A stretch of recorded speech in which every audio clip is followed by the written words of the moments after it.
Out at sea, a fisherman named Jack came across an unusual sight, a solitary, abandoned building emerging from the ocean's surface. Its presence in such a remote location piqued his curiosity, prompting him to venture closer.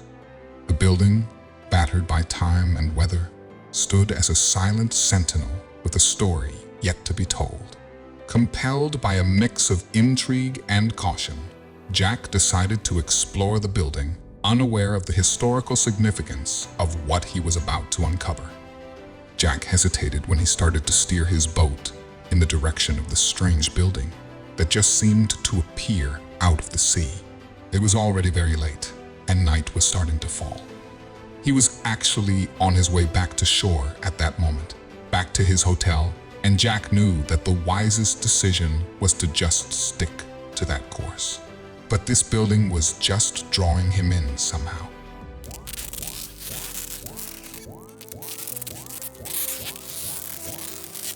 Before we continue, please subscribe, hit the like button, and click the notification bell for more amazing stories to come.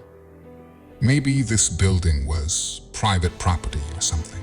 He already had trouble enough in the States. He did not need any more in France. He had wanted to go under the radar here as much as possible, posing as a simple fisherman on a one-man boat. Getting into the strange fort was a big risk he should not be taking. But he was already turning the wheel of the boat. When his little boat had made it to the side of the building, which was much larger up close than he had expected from a distance, Jack saw that the first row of window openings was actually quite high up. He could maybe climb the walls, but they were made really slippery by all the algae that had been growing on them for what could be decades. He also needed to find the best window opening to use. Most of them had bars in front of them, but Jack quickly spotted one that was busted up enough for him to probably be able to climb through. But how was he going to reach it? He would need to get a bit creative. And luckily, it just so happened that breaking into buildings was one of Jack's specialties.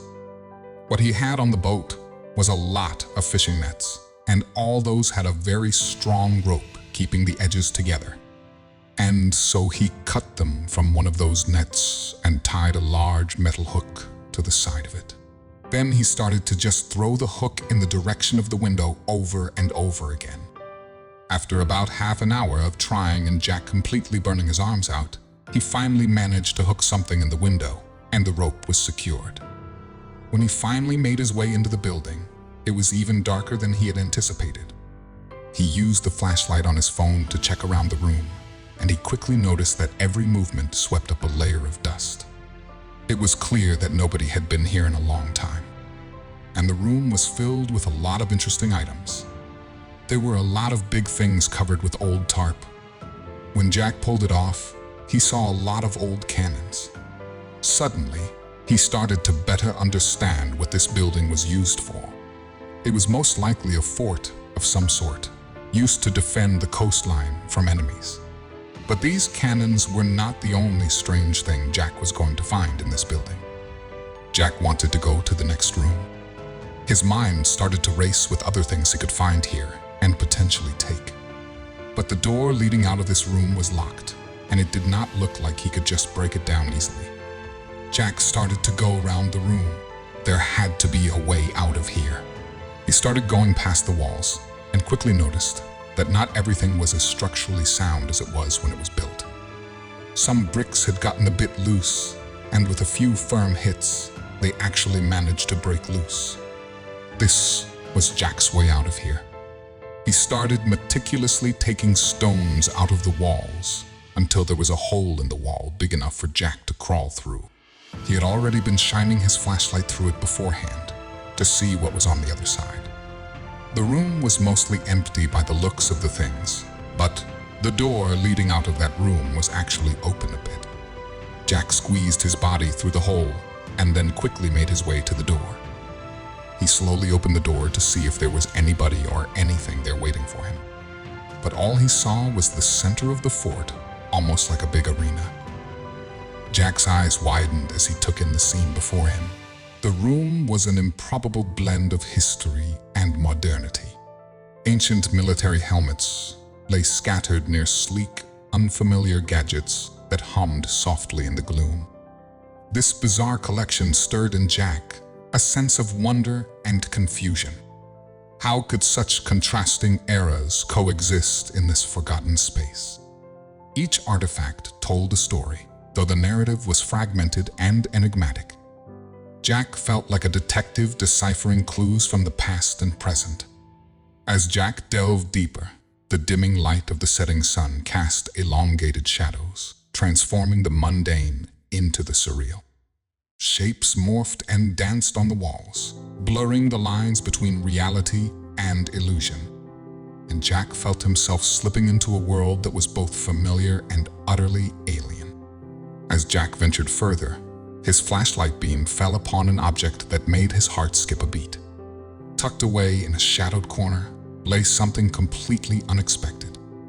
Its presence was inexplicable in this ancient fortress. His mind wrestled with the decision to involve the authorities, a battle between his inherent curiosity and a sense of civic duty.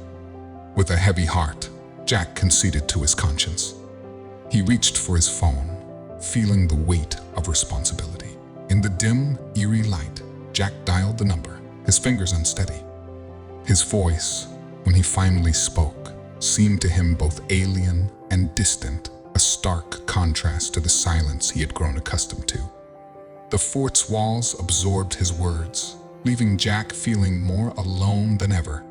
As the phone call ended, a tide of doubt washed over Jack. He replayed the conversation in his mind, each word amplifying his uncertainty. The realization hit Jack like a cold wave. He could be arrested for this.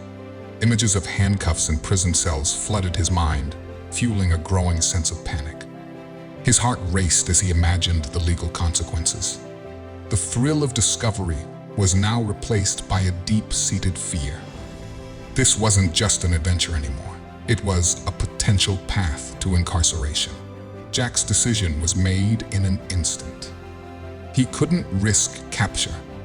He rushed back through the fort's corridors, his footsteps echoing loudly in the empty halls. His mind was a whirlwind of thoughts, all focused on escape, on evading the grasp of the law. As Jack's boat cut through the water, the lights of the fort receded into the darkness behind him. Jack steered his boat with utmost care, zigzagging through the waves to obscure his trail. As he navigated away, the memory of his discovery lingered in Jack's mind, haunting him like a specter. The solitude of the sea became Jack's only companion, a vast emptiness in which he wrestled with his conscience. As night deepened, sleep became an elusive stranger to Jack. His mind was a tumultuous sea, waves of doubt and fear crashing against the shores of his consciousness. Back on shore, the French police, intrigued by the cryptic nature of Jack's call, sprang into action. Officers coordinated a meticulous search operation, piecing together the scant details provided.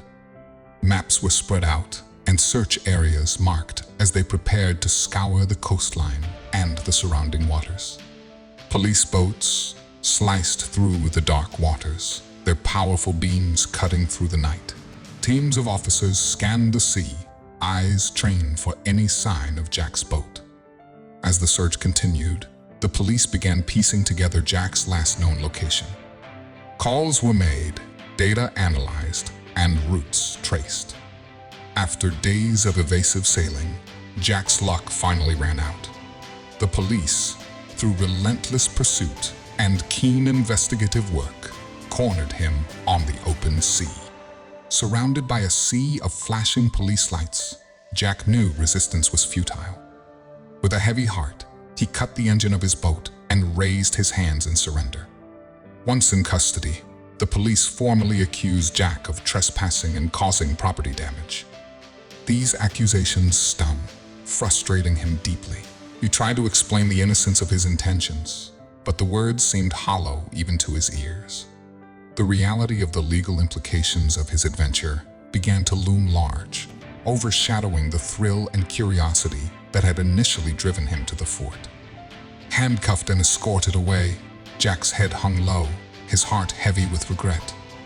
In the interrogation room, the air was thick with tension as Jack faced his interrogators. Their scrutinizing gazes bore into him, each glance a silent accusation. The investigators' expressions were unreadable, their demeanor professional yet distant, setting the stage for a confrontation where every word would count. The intensity of their scrutiny was relentless, and Jack could feel the weight of their disbelief adding pressure to his already burdened conscience. As Jack recounted his story, the reality of his predicament became increasingly clear. With each detail he revealed, he could sense the gravity of his situation. The officers' reactions ranged from incredulous to concerned, their faces a mirror to the seriousness of the allegations against him. Jack's narrative, while truthful, seemed to weave a web that tightened around him. The consequences of his actions loomed ever larger. Jack found himself in uphill battle to prove his innocence. The evidence against him was mounting, each piece painting a picture that seemed to incriminate him further. Alone in his cell, the reality of his situation sank in. The four walls around him were a stark contrast to the open sea and the freedom he had enjoyed. Jack replayed the events in his mind, tracing the path that had led him here. Each choice, each decision, now seemed like a step in an inevitable journey to this moment. Sitting on the hard cot, Jack grappled with a mix of regret and resolve. He regretted the decisions that brought him here, but was resolved to learn from this experience. As the days passed, Jack braced himself for the legal process to unfold. Each passing moment was a step closer to learning his fate. During the interrogation, an officer casually mentioned the name Fort Boyard, a phrase that sparked Jack's curiosity. He learned that the fort was not only a historical monument, but also a site for entertainment shows. The knowledge that he had trespassed into a place of both historical and cultural significance added a new layer to his already complicated situation. In the end, his real-life escapade had intersected with the imaginary world of television in the most unexpected way. One of the officers, seeing Jack's confusion, explained further about his find in Fort Boyard. The room where Jack had felt an eerie presence housed sleeping tigers used as dramatic props for a television show. This detail stunned Jack, realizing he had been mere steps away from these majestic but potentially dangerous animals. The knowledge that he had unknowingly shared a space with tigers added an intense, almost unbelievable twist to his story. He pondered the fine line between curiosity and recklessness, realizing that his quest for discovery had almost led him into a potentially life-threatening situation. This reflection brought a sobering perspective to his journey, making him more aware of the unforeseen hazards that can lurk in the pursuit of adventure. Despite the legal ramifications he now faced, Jack couldn't help but acknowledge the uniqueness of his experience at Fort Boyard. His story, filled with mystery, discovery, and unexpected twists, was something extraordinary. The blend of historical exploration and inadvertent involvement in a modern-day television production was a tale few could claim. Jack's adventure, though fraught with challenges, had indeed become a remarkable narrative in its own right. Binding bonds through beautiful tales. Thank you for watching.